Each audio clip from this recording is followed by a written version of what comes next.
I just got the notification Oh yeah, are from we YouTube. on? It's like DK Comics went live. I think that It we're says live. live on my end. Yeah, I think we are live. Hey everyone, welcome to DK Comics and Cosplay. We have a very special guest tonight, TankCollects. What's up, guys? How are you? Thank you for having me on.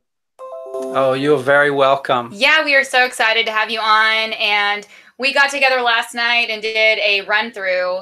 He was definitely our first guest, so there were some technical difficulties, but we got it all figured out all by ourselves. Yeah. The three of us. Yeah. We've had a little bit of help from John, gave us a little bit of insight, and we overcame those hurdles, but now it's working. How about that? Yay! So, it does look good. So the things we're going to talk about tonight are, first of all, why Tank collects, because Kachung and I already talked about that in our very first Valentine's Day special. And then we're going to talk about the origins of our handles, our YouTube names, and 3 comic characters that we identify with. And we're also going to talk a little bit about Sharkey. I won Tank Collects contest. I guessed his cover of the week. And it only seemed fitting that we all take a little time and talk about that as well. Absolutely. If we have time. Excited. Yeah, if we have time, we may venture into some comic store madness, what we like and what we don't like, but we want to make sure that we have time to cover the other things that we have on our agenda. So, Tank, why don't you start us off and tell us why you started collecting comics? All right. Well, first of all, again, thank you for having me on. This is awesome. I was so excited when we decided to do this.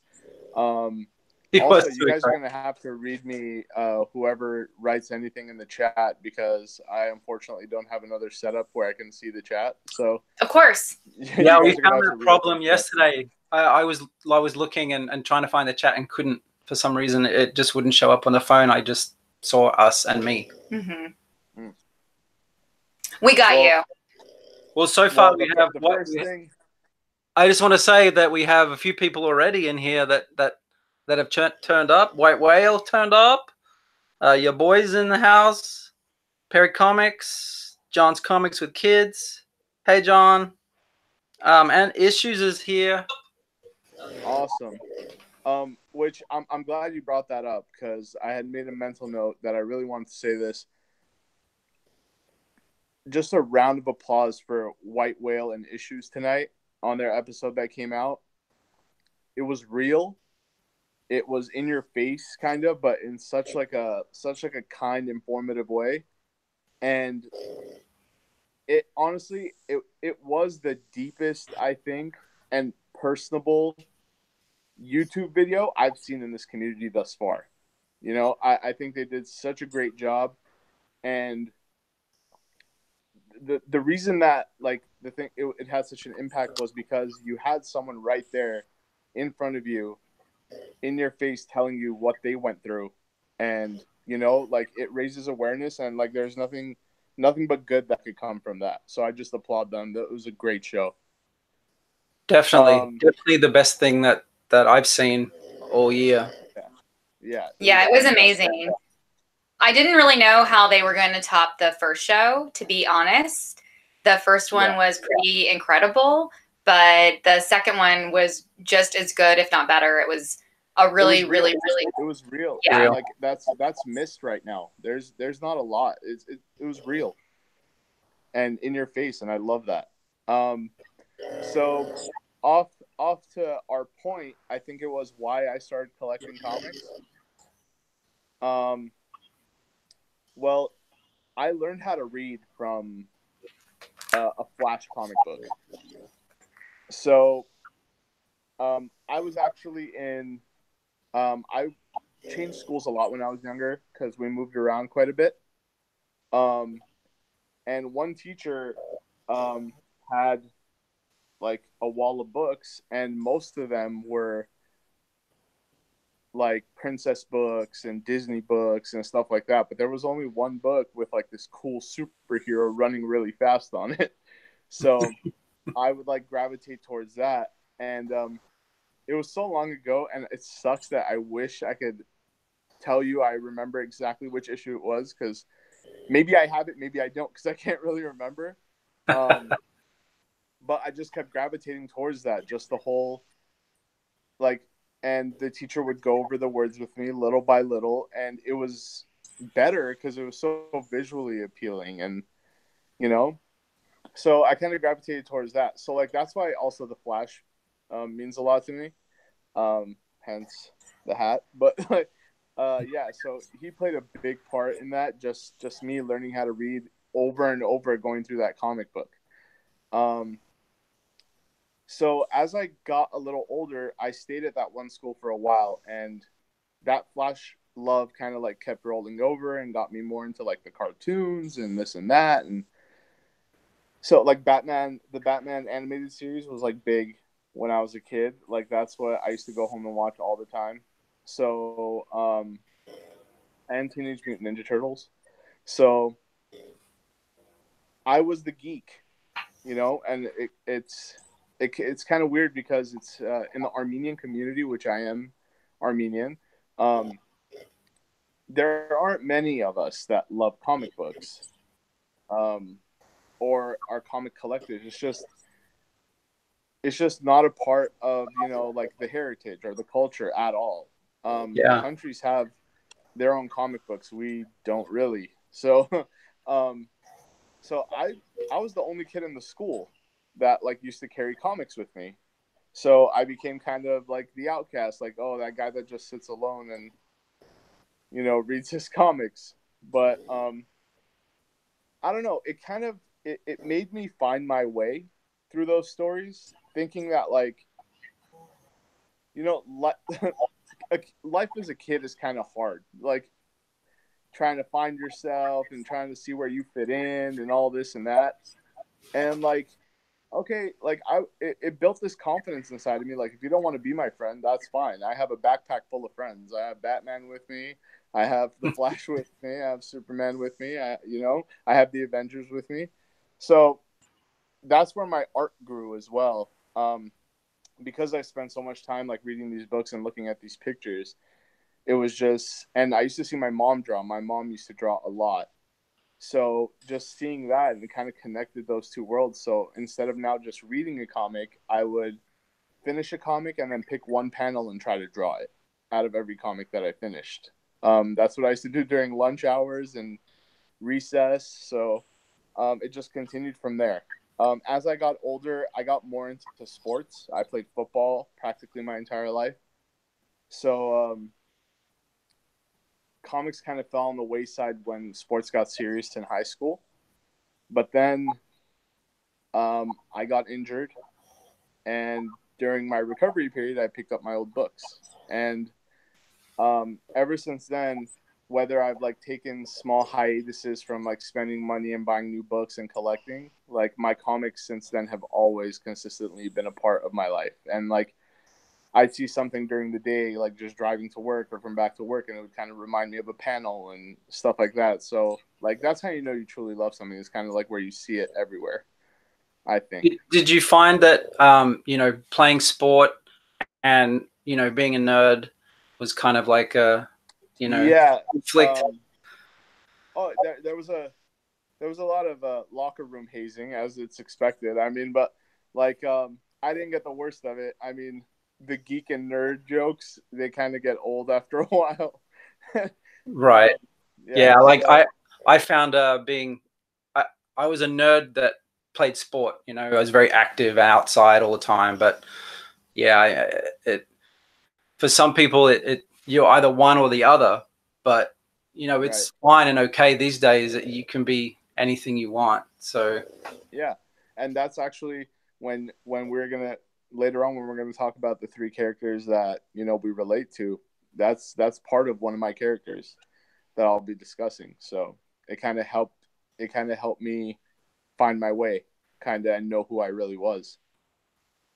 That's really cool. I think for me, I've always been a geek, and also I was very athletic. So, but I think it's harder maybe not now, but for me growing up, it was always harder to exist in these two groups where I think Delphia, it's hard enough during those times. Like, our ages are pretty close. And I think during those times, it's already tough to be a comic fan and be a girl. Oh, like, yeah, it's hard to be into anything that's not sports and I mean, really just the mainstream of anything. But for me, I mean, I remember distinctly, I wanted to get out of a slumber party with a bunch of girls because I wasn't into what every other girl was into. And I was dreading it, just going to that slumber party. And I remember I had a CD player because that was what was cool at the time. We didn't have, phones with all our music on it. And so for me, I was just looking forward to like taking some books and putting my CD player on and being in the corner, which is really kind of sad. But that was just kind of how I've always been more of an introvert, but kind of pretending to be an extrovert because that's really what was expected of me. I bet you there were girls there that wish they were in the corner with you reading those books too. Maybe. I mean, that's a possibility. The good thing about that is, Delphia, that the drama in the comics is made up.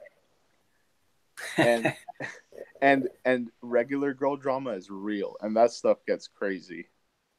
That's true. The younger girls are, the more drama there is. I think you dodged a bullet. I think I dodged a bullet. Oh, Tank said anyone who plays or played World of Warcraft is a nerd. That's fair.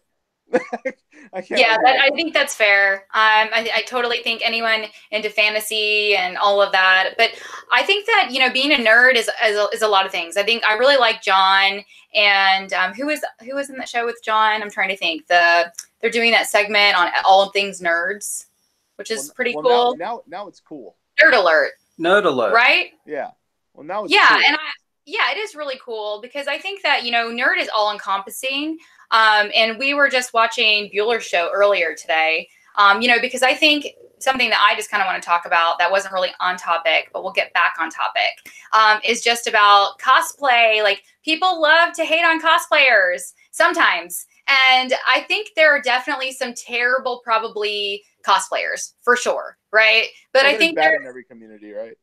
That's what we were saying. Exactly. We're like, there's bad in every community. And that doesn't mean that everyone that puts on a costume or that puts time into crafting a costume is bad. I think that a lot of cosplayers actually have to be really respectful because they have made these big wings and boots that are taped together or like have hot glue holding them on. And we all understand that. And so we're walking beside each other and trying to, get through the crowd. And I know, Kachung and I always try to go to the con one day in really walkable clothing. So we can go to the vendors, go to the comic stands and be respectful of those people's space as well. So I think that there are people in all communities that aren't great. And there are people in a lot of communities that are great. So I think it's important, like Nerd Alert, for everyone to be really inclusive of all nerds and understand that, we can all play together and maybe even be more interested in each other's hobbies. What's crazy? I never even thought of it that way. Like the whole costume getting in people's way or anything. Yeah. Just see if you could build one for your advantage, though. Like a Buzz Lightyear costume, and you're going through a box and people are huddled. Deploy the wings and people just yeah, that would be pretty terrible. I'm sure there are people that would probably do that, but that would be pretty bad. Just know, for the most part, those people in costume, they're doing their best to get through the crowd and be conscientious of everyone around them because they know their wings are 5-10 foot wide. Right. And, sometimes they go in with handlers. They have people that go there with them just so that they can help them put on and off their costume, help them go to the bathroom. Oh, yeah. Get them food, get them something to drink. And let's be real. Like, do you really want cosplayers to not be there? They're like the visual appeal of a con. It's fun. People are taking pictures with random people that have like put their passion through costume on their body. Like, you don't see that besides Disneyland, and those guys get paid to do it. You're paying to do it.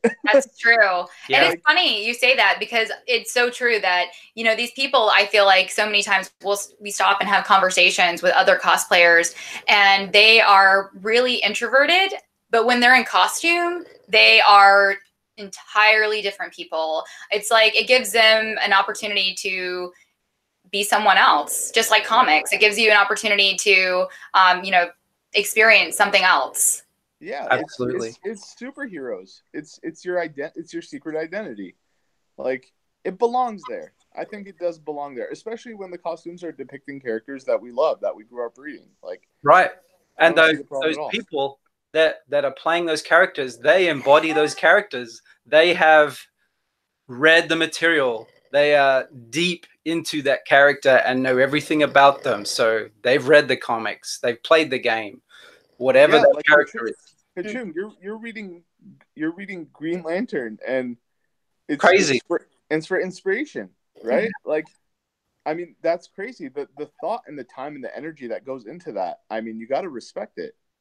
My project this year is Laughley's. I'd never read a Green Lantern book until this week, and I read that Secret Origin series with the boy who had 7 and Thanatos. Join that conversation, but getting inspiration, you know, you gotta do what you gotta do. Yeah, it's awesome. So I just wanted to highlight a few things in the chat. So the GFRG, so he said that he is also an Armenian that is into comics. Oh, cool! Really? Pretty neat. Dude, find me, DM me. we're like, we're so scarce, guys. Like, but there's like 10 of you, right? Maybe. If that. No, but that's good. I mean, out of we have 6 in the chat right now. So what are the chances, right? Yeah, that's crazy. That's awesome. Hey, Comics with Bueller. It's nice to see you. Thanks for joining us. Bueller's here. What's up, Bueller? I actually received your box today in the mail, but I got to go pick it up, and I'm going to do a reveal video coming up pretty soon. So thank you for that. No, nice. And then it's your boy. He said something about the pop-up CD players. He said the pop-up CD players. Yes, so I am definitely dating myself because those don't exist, I guess, anymore. I'm sure people have them as a relic, but no one has them to go running with them or anything like that. I had a 12-year-old the other day ask me what a cassette was, and I never felt that old in my life. Yeah. Cassettes were pretty terrible. Thank goodness they weren't a big part of my past and childhood. But I do remember when the strings would come out and taking the pencil and turning it in there. That's the trick, right? So the fact that I know how to do that is bad enough. But I think it's good that they're a thing of the past for sure. I just received a text message from my longtime best friend, and it's him who created a YouTube account to support our video. He's the Armenian comic fan. Oh, that's so sweet. Yeah, that's and I knew he was a fan. That's pretty cool. A true friend. That's a fan. A true friend. Yeah, awesome. Linking back to White Whale and Issues video. All right. Cool. So let's talk about how we got our names, right? Yeah, let's go to that. You go. You go. I'll go. So I'm so interested about Kachung's. That's why I really want to hear it. Kachung can go. So I wanted to highlight some of the people in the chat. We have 8 people in here right now, and we have White Whale. It's your boy. Am I saying that right? It's your boy. Yeah, that's how I always imagine it. The chicken man. And Stay Puff, he's here. Thank you so much for supporting us. White Whale, of course. And then we have I Got Issues. He is a dear friend of all 3 of ours. We love him so much. And love you, Issues. We love you. So we're so happy that we met you through this. We're really, really grateful for that. We have Comics with Bueller, Perry Comics, and the GFRG. And I think that is everyone so far that's in here. But let's talk about origins. I know that Kachung posted something on Instagram, a picture of him climbing. Yeah. And kind of highlighting it, but it's a really interesting story. So, well, I'll try and make it quick, but you know, I've been a rock climber forever. I actually started rock climbing very soon after I started collecting comics, but I've always been outdoorsy, so I've always been climbing stuff since I was probably before I could walk. I've probably been climbing, but so I started traveling, and back then, you know, the email was the email, and you had to choose your username. So I logged into Hotmail so that I could communicate with people while I traveled. Hotmail.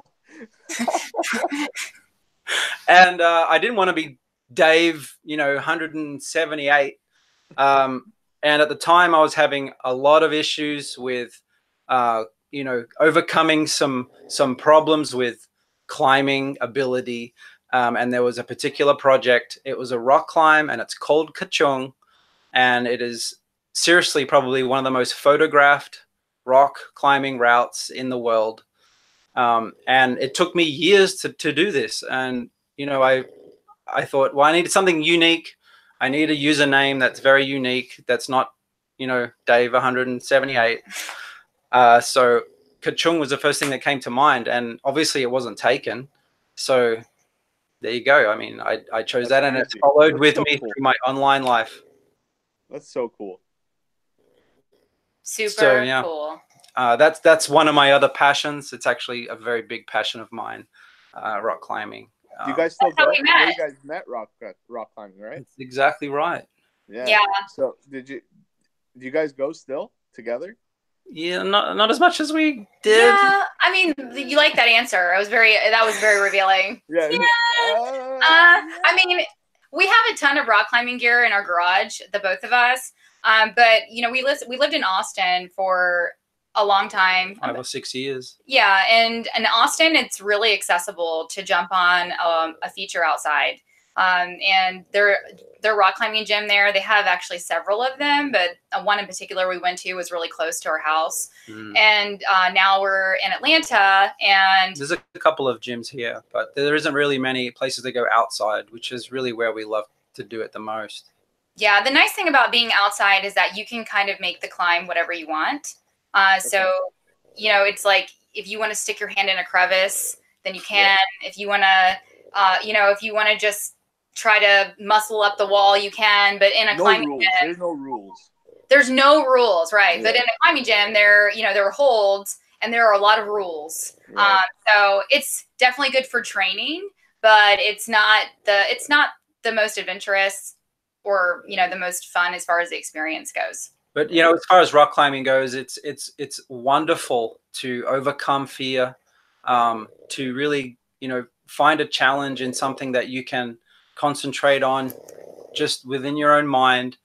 It's something that just you are doing. You know, obviously someone's helping you stay safe, tied into the other end of the rope. But, you know, you're overcoming a challenge, and you're overcoming your fears. And I think that translates well to life in general. And I think all of us are struggling with challenges every day. And so everyone's the same. But, you know, and we're all the same because we collect comics. Yep, that's right. It's interesting to me because I kind of have a fear of heights, and so does Dave. Crazy. But we both were climbing, which should make absolutely no sense. But I think that when you're doing something like that and pushing yourself mentally and physically, it kind of takes away all of the other thoughts in your head that you're thinking about, whether you're sad or angry or frustrated or anything like that. And you just have to kind of focus on that project. And it's really kind of therapeutic. Yeah. I was told by a very wise man one time, don't try to climb a boulder if you're built like one. So I've never gone. Hey, one of the best English rock climbers is 6'2". Well, was. He's older now. He doesn't climb as much, but he's 240 pounds. He drinks beer and eats meat pies every day. And he's one of the best rock climbers in the world. That's the life. So, hey, Doomed and Confused. It's nice to see you. Thanks for joining. Oh, Comics of Beulah says that I have a name that he can never pronounce. That's true. He did really well, I think, tonight. He did a pretty good job. He's heard it a few times. I think we need to find out how Delphia came to be. Yes. So my name came to be because I started playing World of Warcraft. I don't know if I've actually told anyone the real story of how I started playing World of Warcraft. I've always played video games as long as I can remember. I always got the new gaming console, and that was really exciting.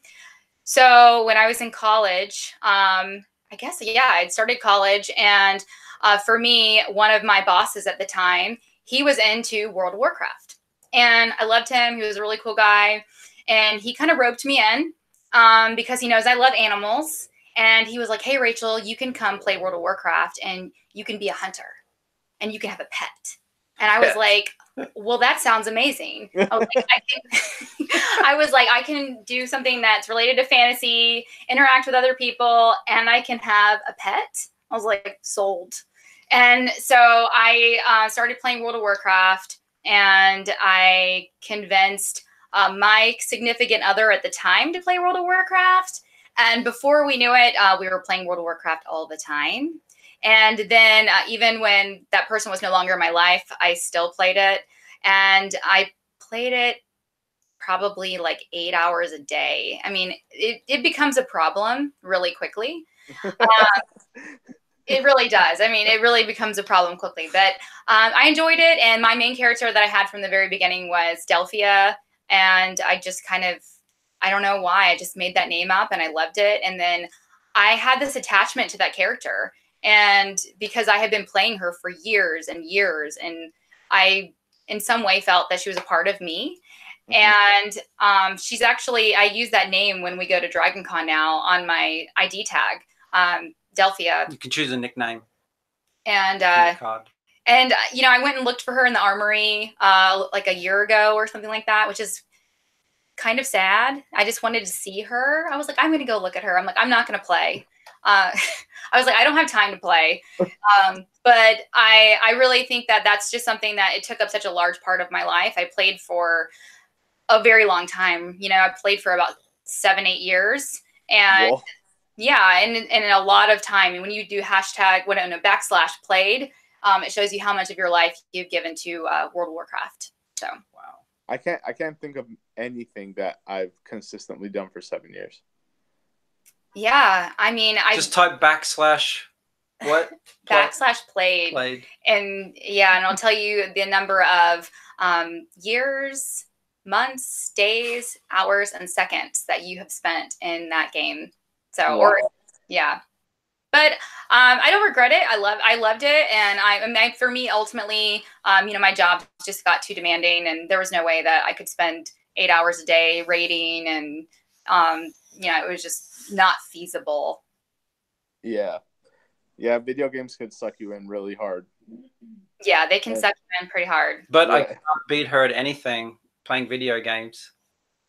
Yeah, we don't really play a lot of video games anymore because we did, and I guess it's not really Dave's thing. Yeah, so it got boring, is what you're saying.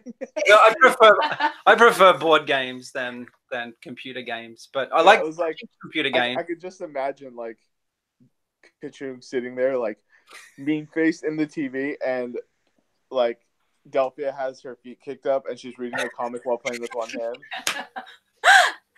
Exactly. And we like to do stuff together, so I mean, it's always fun when we can do something that we both are enjoying. Or yeah. Cool. So how did you get your name, Tank? My name is just it's been a long time coming since it was like to come out. It's my cousins have been calling me Tank since I was a little kid, because even though we were a mix of like, I mean, me and my brother are the youngest in like a gang of like first cousins. So even though I was the youngest, like the second to youngest, I was always the big one. So all my older cousins, like I was maybe like 10, and they were like going into their 30s, you know? So every time like I'd walk through, they'd be like, oh, the little Tank. look at that Tank. And then it just kind of picked up. Like a few of my cousins started calling me that consistently. So that kind of stuck. And then it followed me into football. And then that's what it just stayed as all through football. So, I mean, people wouldn't call me Mike. It was just Tank this, Tank that. So football, it suits you perfectly, right? Yeah. Yeah, exactly. Like, it's a pretty good nickname to have. I got to thank my cousins for starting that off pretty early. But and then I don't know. I just wanted to be a little creative, so it's like Mike Collects. Not really. I mean, so I just decided to use the nickname that I'm used to. So it ended up being TankCollects.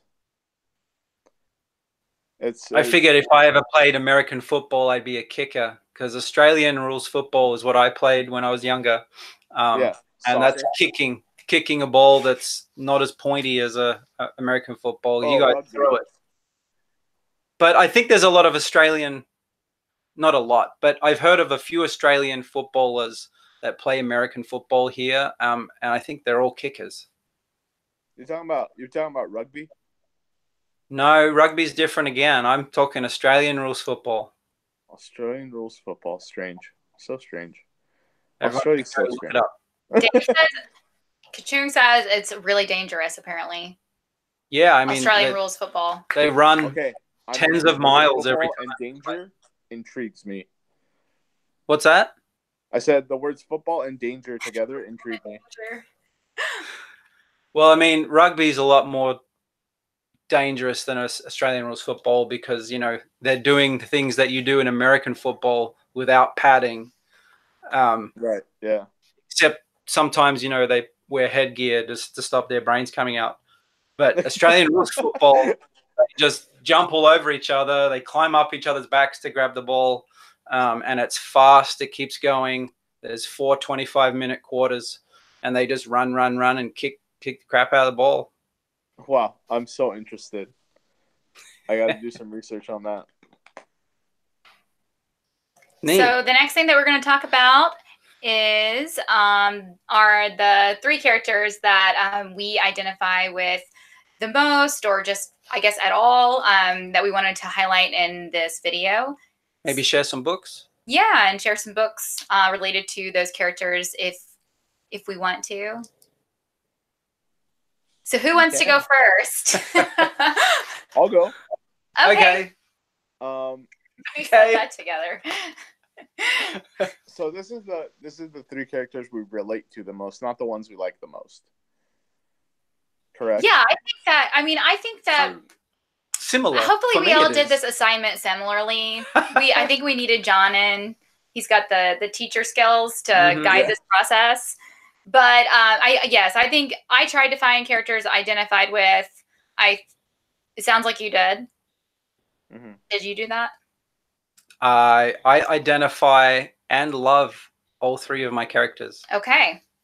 I identify with 2 of them. And the other one, I guess it's kind of just personality-wise, maybe, but he also ends up being my favorite one. So, but number 1, I think the one I relate to the most, I think, is Swamp Thing. And I was actually talking to somebody about this the other day. The reason why is because, you know, being like the big kid when you're younger, it's always been that, like, you know, big or fat equals not good looking. You know, that's always been the stigma. That's always been the correlation. So, being like the bigger kid, and also on top of that, like being kind of like a nerd, I guess, you don't get the attention of, you know, some of the people you think you need attention from or would like attention from at that time. So, I always thought of myself, and, like, you know, I've always had friends that were, you know, more popular, or more in this built to the standard of like a good looking person. And being around that kind of group always made me feel like the like the knuckle dragging mouth breather, like gorilla big guy in the group, you know? So I relate that to Swamp Thing because the first time I got to read House of Secrets 92, which is the first appearance of Swamp Thing, that story where they give the origin of his best friend messing with his chemicals in the lab to cause an explosion to kill him simply because his friend was in love with his wife. So his friend spiked some stuff in his chemistry lab, blew it up, and then realized he didn't die, so he dragged his body to a swamp and dumped it in there. And the concoction of the chemicals he was working with and the algae and components in the swamp had a chemical reaction and created Swamp Thing. And so his friend goes and begins to console his widow, so trying to be her new love. And Swamp Thing ends up seeing them through the window, which is that cover that everyone knows, the House of Secrets cover, where he's keep coming through the window and she's kind of like turned looking out the window and like freaked out. He comes in, but the thing is he can't speak. So he kills his friend that is putting the moves on his wife, realizing why his friend tried to kill him. And he looked his true love, his one and only, in the eyes, standing there knowing that who he is, but on the outside is very ugly and very distracting and very not appealing. But him standing there and knowing who he is and not being able to really communicate it because he couldn't speak as Swamp Thing. So not being able to get his feelings out to tell her, like, it's me. Like, don't be afraid. It's me. Like, just accept me for who I am, because deep down it's still me. You know, I know the exterior is not what you want, but I'm right for you. I always have been.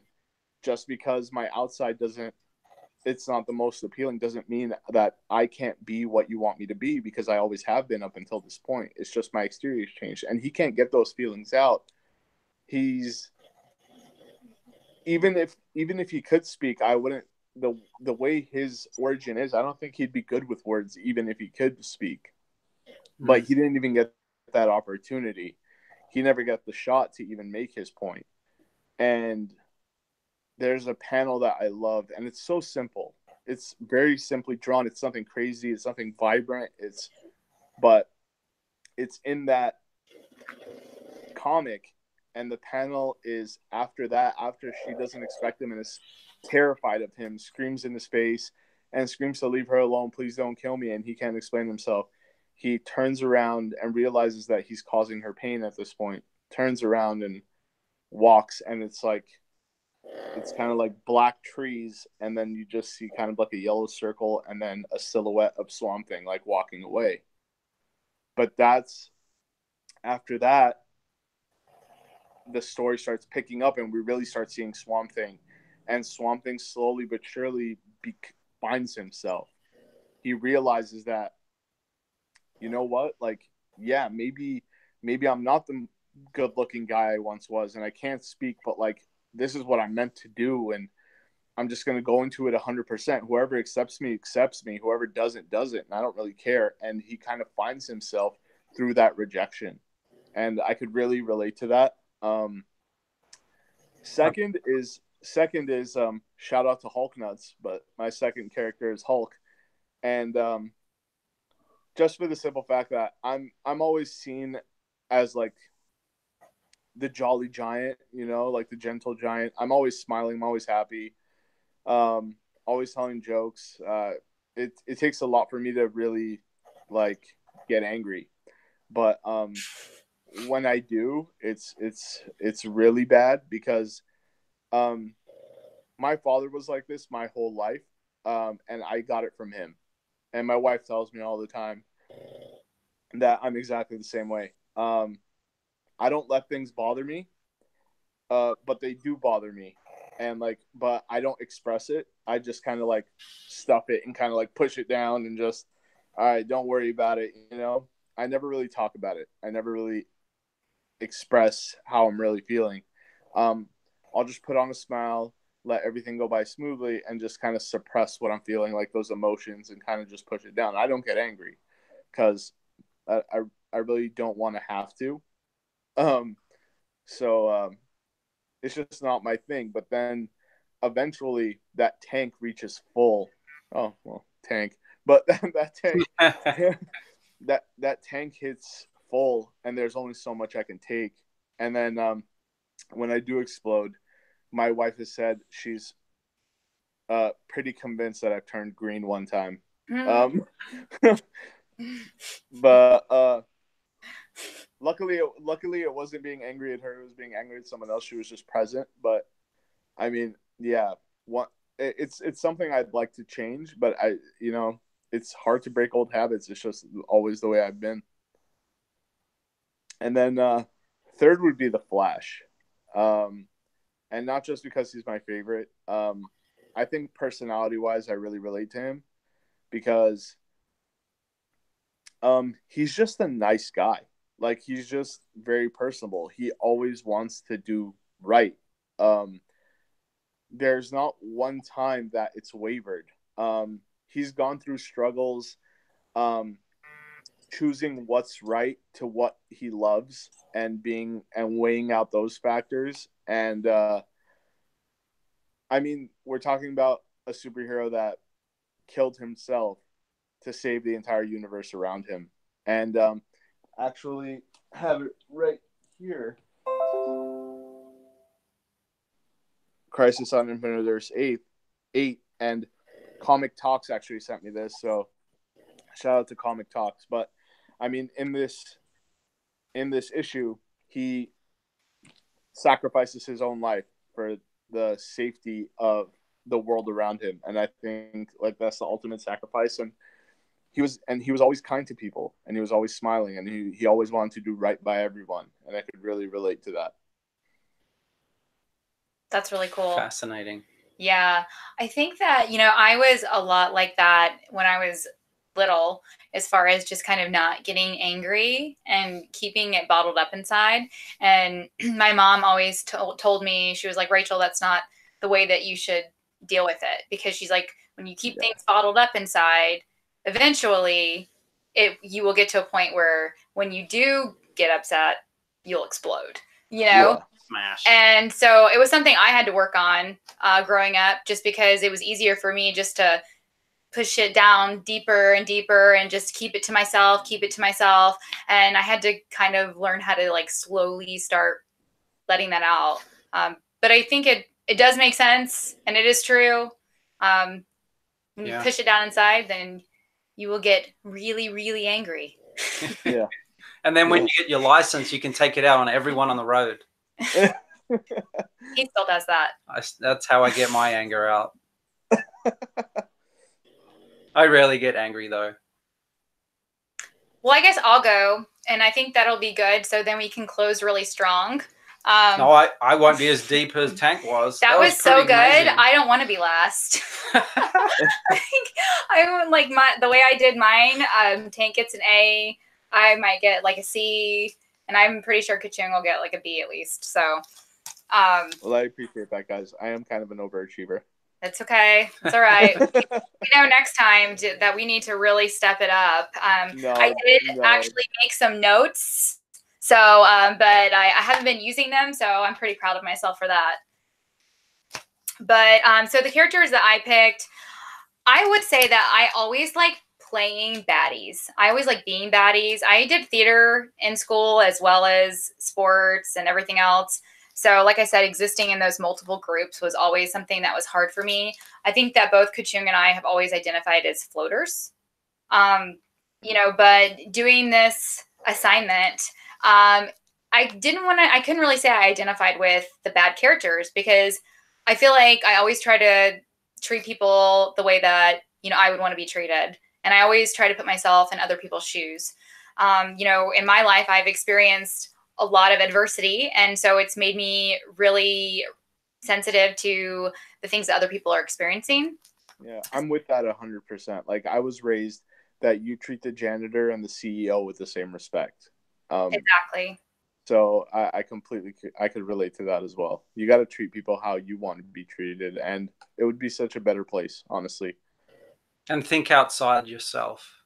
Yeah, I think that's what we kind of come to the conclusion of. I think that it's not that most people are selfish. I think it's just that most people have a hard time taking their thought process outside of their own experience.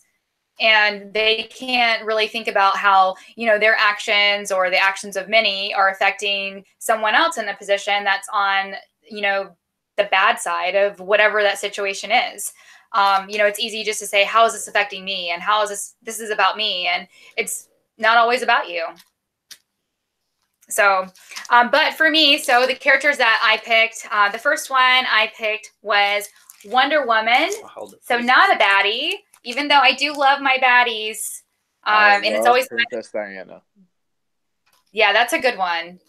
So I do love Wonder Woman. I think she's so cool. She has a strange relationship with her father, which I have. My dad left when I was 1, and although we're friends, we don't really have a daughter-father relationship.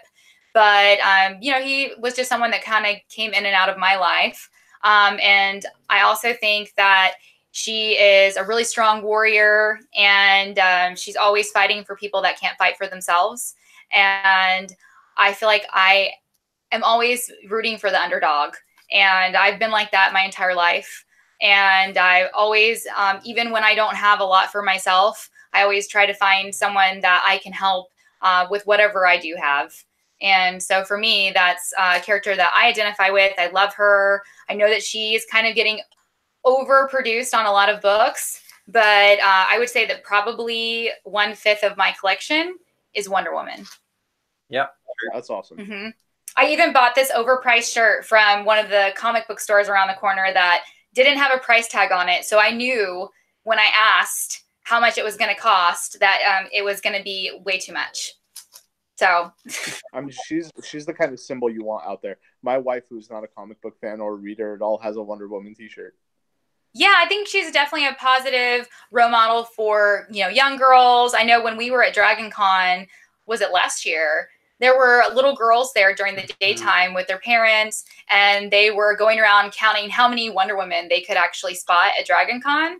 And I thought that was so cool because I feel like comic book movies, you know, I've seen pretty much everyone since I've been alive, and they have been predominantly male oriented.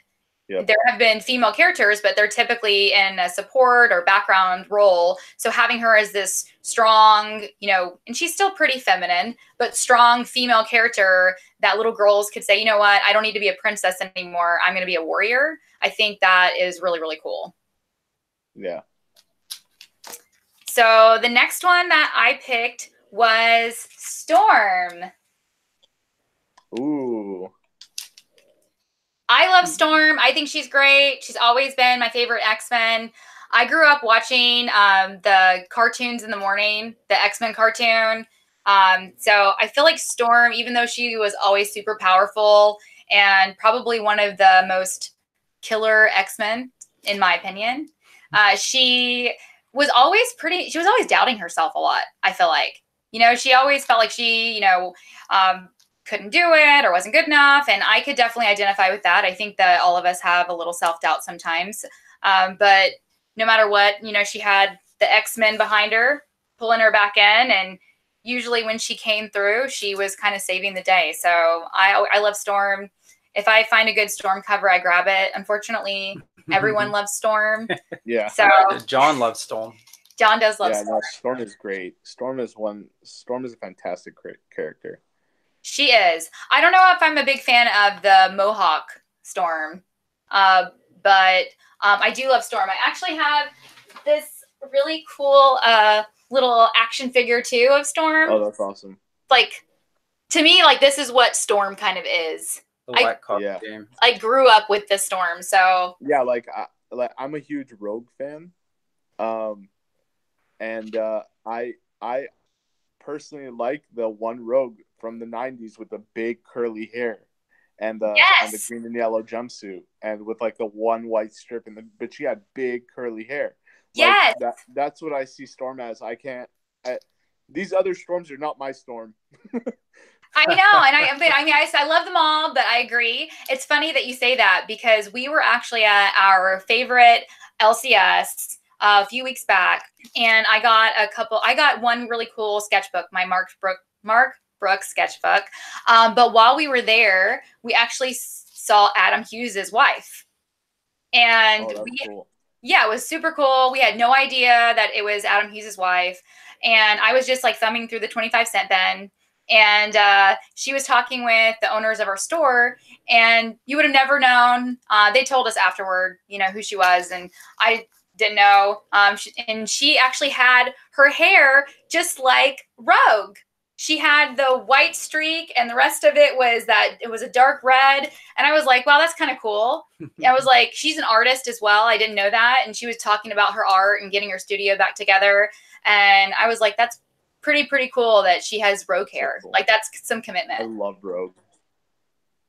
Well, maybe now you'll go support Adam Hughes because apparently his wife does too. She was my first love. I mean, not mine. So I don't know. Maybe Dave. Comics. I don't know. My first love was Madeline Pryor. I think she got. Good call. Yeah, Cyclops didn't treat her very well, so I felt for her. So you wanted to be the hero. Yeah, you wanted to step in. Come here, darling. She took care of herself, though. She turned into the Goblin Queen and screwed up the world. The last one that I picked for my comic book character, I kind of picked two, because I follow the rules. So this one, I picked Harley Quinn, and this is my favorite Harley Quinn cover that I own. It's obviously not Harley Quinn. It's Batman Who Laughs.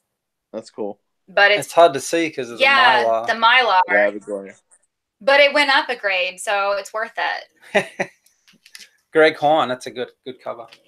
But I do love Harley Quinn. I honestly, I grew up watching Harley Quinn too, and I think that she is. I kind of feel bad for Harley Quinn, to be perfectly honest. She's kind of like Joker's pawn, and she's always kind of like doing whatever she wants to anyone who she doesn't love. But when it comes to Joker, she's kind of his punching bag, a little bit, which is like it's a little sad. But from what I remember, there was like a bit of a controversy, like when she got big, and like her comic book started picking up, and Margot Robbie started playing her. There was this big thing, like this story, like, do you really want your daughter to be dressed up as or reenacting a girl who literally does whatever she's told by the men that she loves and is taken advantage of, pretty much? Yeah, that's a good point. So there was a big story of that. That is a really, really, really solid point. They just recently brought her into the Gotham series. We follow that. Yeah. And she's pretty much doing the same thing. She's Joker's pawn. But I think that, like issues throughout my life, when I was really small, I used to be the class clown. And I just always made jokes, and everyone thought I was the funny kid. And for me, I feel like him, I have always kind of used humor to deflect. It's an easy way to, when you're laughing, you're smiling, people they assume that everything is good and they're happy. And I like when other people are happy, definitely a people pleaser. And, but sometimes you're not always happy, sometimes you're just mediocre or unhappy. But I feel like Harley Quinn is always joking and making jokes about stuff. And she also loves animals, which I love animals. So this Cho is definitely not my favorite cover. I like the Cho covers, all of them. I have that cover. You have it? Yeah. I do like the Cho covers, but I especially love the fact that she has all these doggies in it. I know they're hyenas, but they're close enough. So that was my one as far as, you know, being more comic related, but this was kind of my like dark horse pick. And it was actually Edgar Allan Poe. Mates. Oh my God, the Sniff Curve Terror. Oh, I've been looking for these, and Issues was actually going to send me #1 and like a couple of issues that he had, because there were no LCSs around me that carried him, and I love #1 horror mags, and I like Edgar Allan Poe. Who doesn't love it? Yes, exactly. Look at that. Yeah, who doesn't love Edgar Allan Poe? So Issues is going to send it to me, but he's literally the laziest mailer I've ever met in my life. Oh right, you'll get them in June. Yeah. Hey, Big Lion Cat.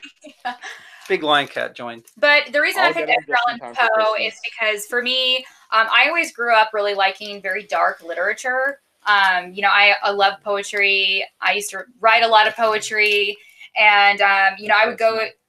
What'd you say? Allan Poe. I have an Edgar Allan Poe up there as well. For me, I used to go into the library and go into the section of. There was a big section in my elementary school that had no authors on the books. They were all like just anonymous, or they had no idea who wrote them. And I would pull out all of these books and go through them and find the darkest poetry that I could, really. And it was just because that's what I loved. I felt like it spoke to me, and that was how I like to write when I did write poetry. So for me, I always loved Edgar Allan Poe, and I feel really bad for him. He had a pretty tragic life, like a lot of really, you know, super intelligent, misunderstood people. And it's pretty sad that, you know, he wound up, you know, penniless and alone and sick and dead. I mean, way sooner than he probably should have. But we're all pretty lucky, I think, that he left behind some pretty amazing work before that happened. Deep and powerful stuff. Yeah, but I can definitely stay on the hunt for you if we see them at any of our local comic book stores. That'd be great. I'll get Issues just in time for Christmas. I might actually get them for you and send them before you get yours from Issues. So Issues shipping is a whole category of itself. Yeah. It's Prime shipping, and then standard mail, and then Issues. Wait, no. There's something before standard mail. What is it? There's like parcel post, right? That's like they put it on a ship, and it gets lost for a couple of months, and then there's Issues. Yeah, right after that. Well, we're just kidding, Issues. You can send it whenever you want, and you don't have to ever send anything. And it's easy to say when he's not sending anything to you. Fair point. Well, I probably won't be as long because I kind of took this a little bit too literally. That's okay. But one definite connection I have is Spider-Man. And this is my favorite book because I got it from my beautiful wife for Christmas. It's signed by JR. Anyway, Spider-Man. Sorry, guys, I had a little guest. Oh, wow. So cute. So, yes, Spider-Man, you know, obviously I've been outdoorsy all my life, climbing everything, and I've always loved Spider-Man. And even before I started collecting comics, I loved Spider-Man. You know, and he's kind of like my personality. You know, he's brave, and you know, I like to rock climb. You got to be brave mostly to do that. You know, he's a no-kill hero. And yeah, I mean, he has compassion. He's kind of like the Gryffindor. If he was in a Harry Potter house, he'd probably be Gryffindor, I'm sure. Bye, White Whale. Thanks for coming. Thanks, White Whale. White Whale. Incredible video tonight, White Whale. So amazing. Absolutely amazing. Yeah, because I think Hulk's on now with Issues. They got to start their fair enough. 12 o'clock schedule. We'll be there as soon as we're done. Hey, Big Lion Cat. Good to see you. We have Perry Comics. And I just want to make sure Tacoma Comics was in here, or may still be in here. It's a little hard to tell who's still in here, so I could be. Perry's a great supporter. Perry, I actually met him like he just started following me on Instagram, and I started following him. We just started liking each other's pictures, and now like every time one of us has something going on, we like automatically DM each other, and like he puts it up on his story. He's always in every live that I do. He's really been a supportive follower. That's so cool. And then we have Necro Gods Comics, and I think Symbiote President. That's your president, guys. You better. He's better deliver. Yeah, so Hulk and Issues are over with Barbarian Kung Fu doing their video. So it's going to be a rant fest. Yeah, rant. Yeah, so stay here and be happy for a second, and then go there, and then and I'm just kidding. If not, you can always watch us on the rewind. Right, watch us on the rewind. This is my second character. It kind of got me into comics. Actually, it was this comic, Aliens, that literally got me. This is the first book I ever bought, the Aliens. But the very next day, I went back because I wanted to get this one. Predator. You know, I've always loved sci-fi. I've always loved horror and special effects. I wanted to be a special effects person growing up because I learned that in horror, it's not real. And I wanted to do that. And I think Predator at the time was just like the makeup, the epitome, of the makeup. Oh, the makeup. Yeah, okay. the prosthetics and, you know, creating this character is just unreal. Yeah. But also the character as well is very instinctual, just like Aliens. And I love that about them. They're not driven by any emotion, and they're just very animalistic. They hunt and they predate on things. And these guys, you know, they do it for sport as well. So that was my second. Speaking of animals, you said animalistic. Big Lion Cat did his Meow. signature. Meow. This is my third guy, Demon. Why am I not surprised? Horror. This is like it's horror. It's mythology. What got me into science fiction and fantasy, and you know, there's ties with Merlin is his half brother. So there's ties to Camelot and medieval times, and you know he's also a guy. What's his name? Jason Blood. So he's kind of tied with the demon, and so there's that balance he's got to create within himself to keep the demon at bay, but then also, you know, use him to his advantage, and you know, the demon comes out and fixes the problems that he can't solve himself. And so that, you know, there's that brave aspect coming out from within that I can identify with. Demon is such a good book. I love the Demon series. Like, I'm shocked it's not as popular as like I thought it could have been. I love the writing in it. The art's really cool. Yeah. I mean, that's Kirby, right? And like you said, the way it kind of ties into Camelot like that is so interesting. The guy that did this is the same guy that did Mr. Miracle. Yep. Same kind of art. Same, like, you could kind of tell, like, they're very similar. Mr. Miracle's like yellow and red, and like the Demon's yellow and red. Yeah. They need to make a movie of Etrigan, definitely. Yeah.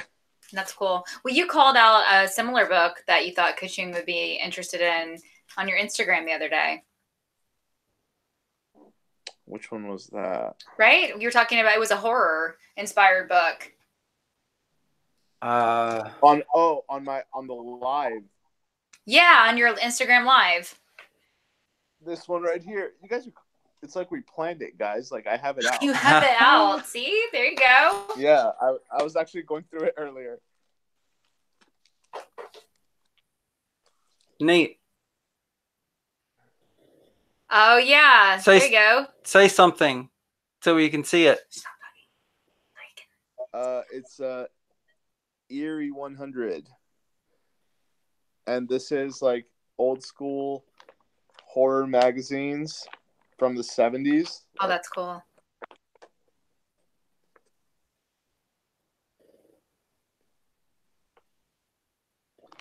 I was doing this, Kachung, and I was showing this, and I was showing a creepy magazine from the 70s. And it's like that old school horror that I know, like, I relate to Kachung with that. Like, he loves the old horror stuff, too. Yeah, and I remember Golden Age Guru talking about that on Tom's channel, you know, as a gateway to Golden Age comics, you know, and that would totally be my gateway is horror. I mean, yeah, if I went there, maybe one day when I retire. Growing up, I was always a big fan of Universal Monsters. I had, like, the little Frankenstein toy, and I used to watch, like, you know, the Munsters and all that stuff. So, with my dad. So it kind of, like, monsters were always kind of like a big part of my childhood too. Well, I know that you know, we are close to where we thought we would kind of be wrapping up, but yeah. I still want to talk about Sharkey. Sharkey. So I want to PSA the chat, and if anyone's here just to hang out with us, that is so cool. But if you want to head over to Hulk Nuts and Issues, please do that. We want to support them for sure as well. Yeah. And we'll be heading over there as soon as we're done. Absolutely. Absolutely. So, and we're so happy that their show is back because they didn't have their show last week. And so it's a good thing that they're back on. They're definitely needed as a duo. Those guys. Yes, for sure. They're real. Yeah. and with Kung Fu with them, it's going to be a really fun one. Oh my God. Oh yeah. So we can get through Sharkey, but I want to chat about it because I know we talked about it a little bit last night, and you know, Kachung and I were talking about it today, and then I was like, we should stop talking about it so that we don't just get on here and say, like, we read it and we liked it. The end. So okay, bye. But you know, we liked it. Yeah. It was great. And I mean, that's coming from a male perspective. Fun. What was that? It's fun. Yeah. It's really fun. He's like a compassionate Lobo. Yeah, exactly. He has, like, I think it's cool how they've set him up. Go ahead.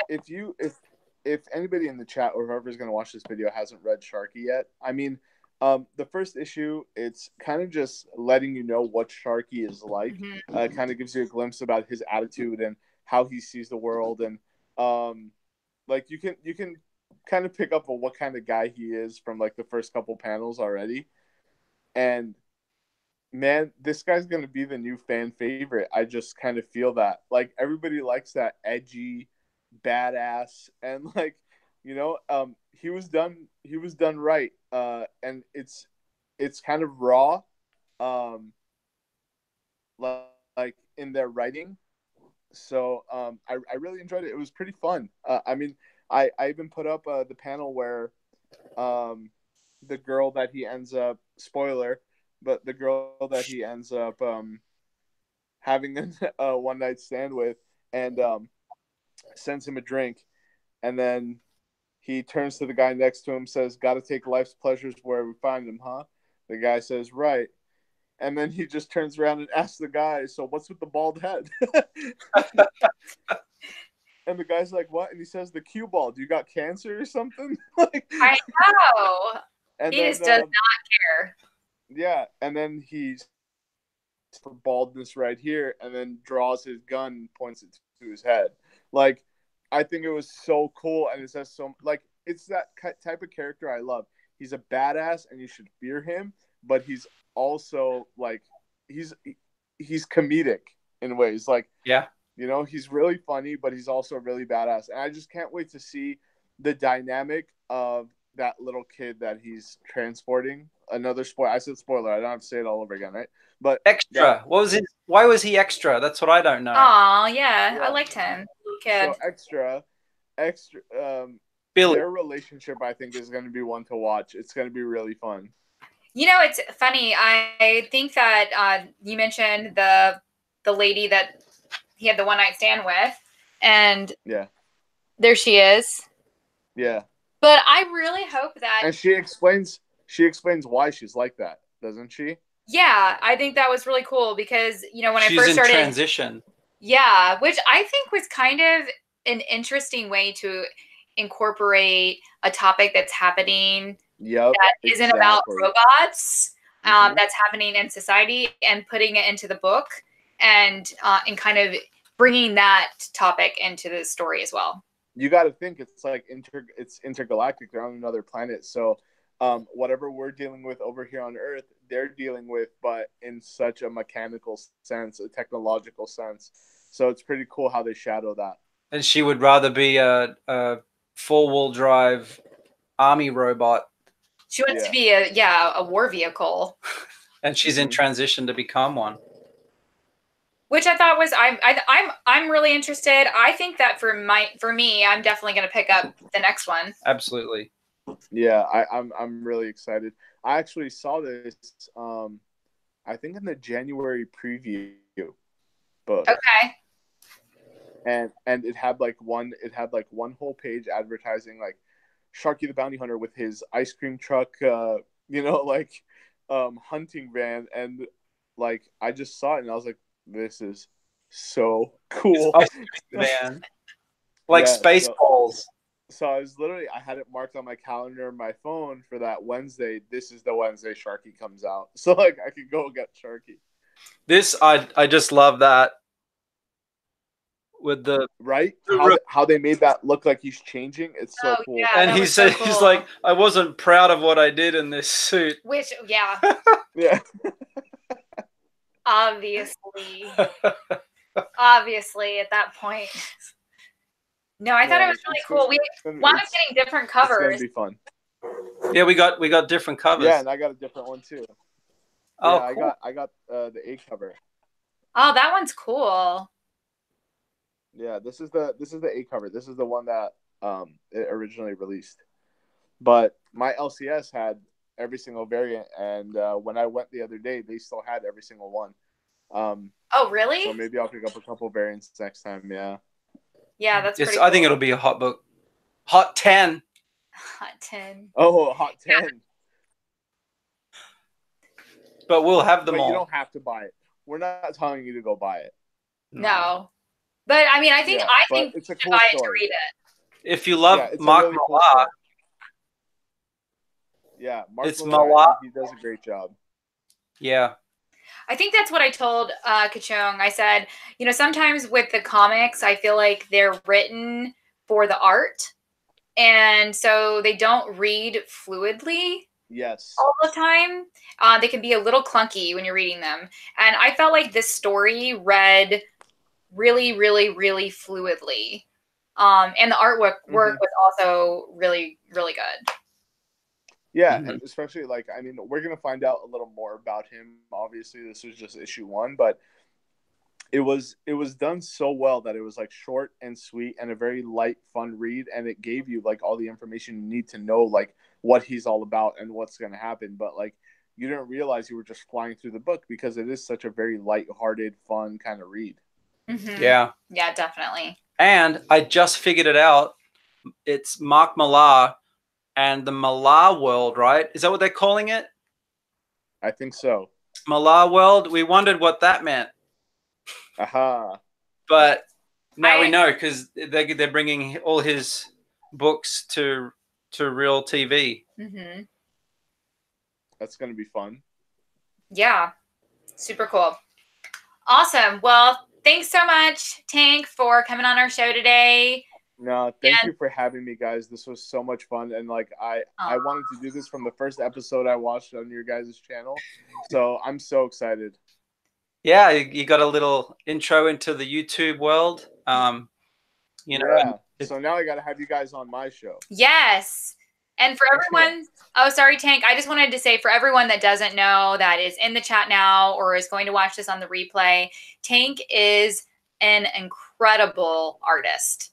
And thanks, guys. We'll get to that at a later date. He is incredible. And I feel like I love comics because I've always loved to read. I love a good story, but a lot of some of the books that I get simply because of the art. And I think that Tank's art is the prettiest art out of all the art.